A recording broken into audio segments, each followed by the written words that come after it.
Bagfuel, baby. What's going to work for Bridget Kelly going forward in the content space now?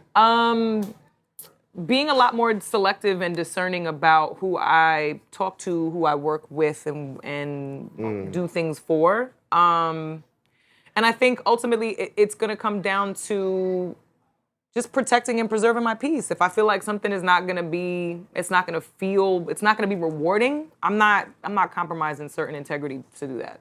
I'm just not Any doing plans to sign with Joe Budden? Oh, Jesus Christ. Come on. I was just about to mention Joe too, but I wasn't gonna say that. Because you are an incredible talent. Thank you you. have notoriety. Thank you have you. fanfare. And he has a relationship with you. Yeah.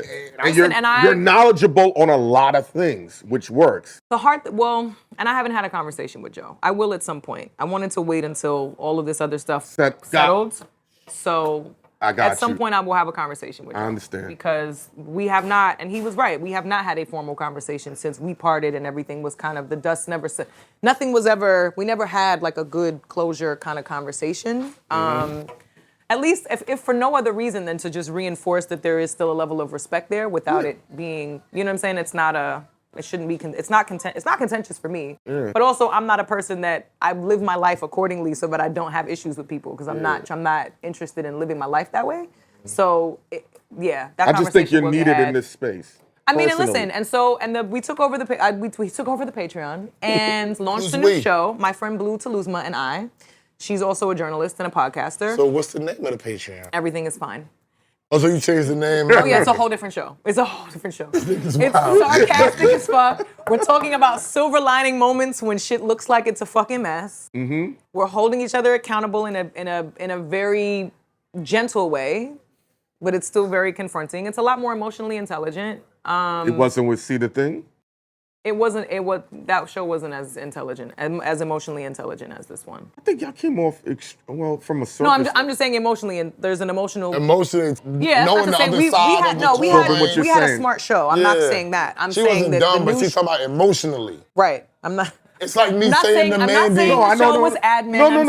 I'm absorbing what you're saying. I'm not saying it's admin. I'm saying that emotionally there is a level of... Imagine if you called your show admin. You can't have it wasn't. You can't have an emotionally intelligent show, and I say to you, you clearly don't like men. You know what I'm saying? You can't have an emotionally intelligent show about that. Period. You're right. You have to have some type of understanding and empathy of knowing who you are. Right. Who they are. Like when she sat down and said, but I can't say this about Mandy. She said the same thing she said about black men.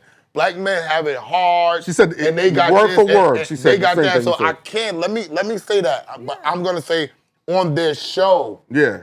On their show, that wasn't shown on their show. Not that she don't have it. So if it's more in that direction, I understand. We also talked about current events a lot, which was something that both of us were tired of talking about because it was shit we didn't really care about. But I think.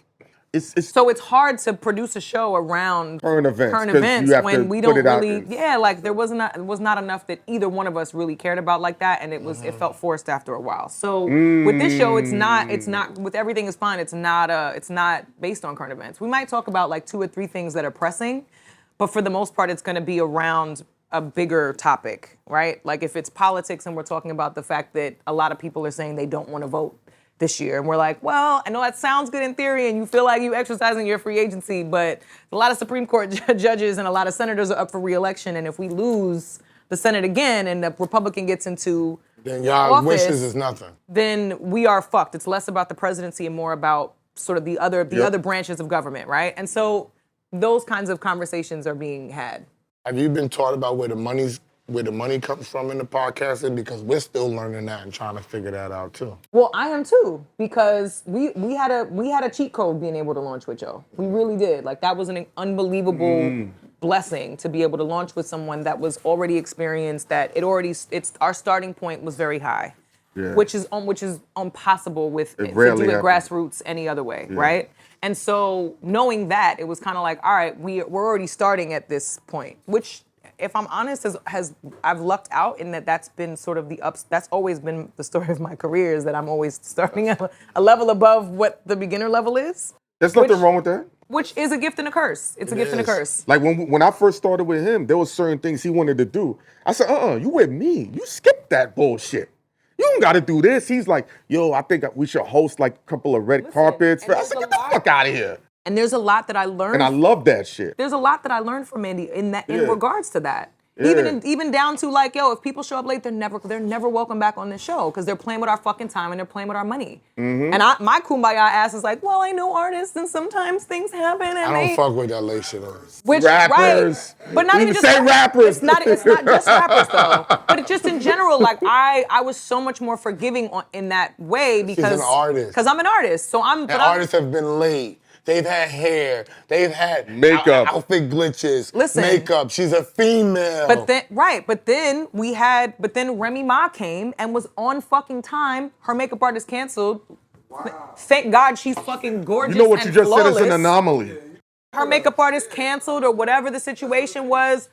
She still made it. She came to and the show with no makeup on, episode. and she gave us a great episode. And she looked good on that episode. She looked gorgeous. Yeah, She's she a looked flawless good. woman. So she knows how to do her own makeup. She said it.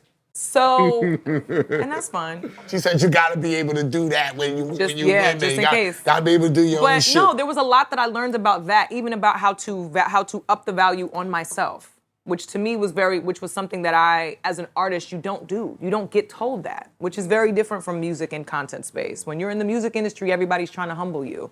When you're in the content space, everybody's trying to gas you. You're supposed to be gassed all the time. Yeah, I hate that shit. Which, whether you're right or not, everyone gasses each other in the content space. Him right there, Bridget. Nobody in the music space does.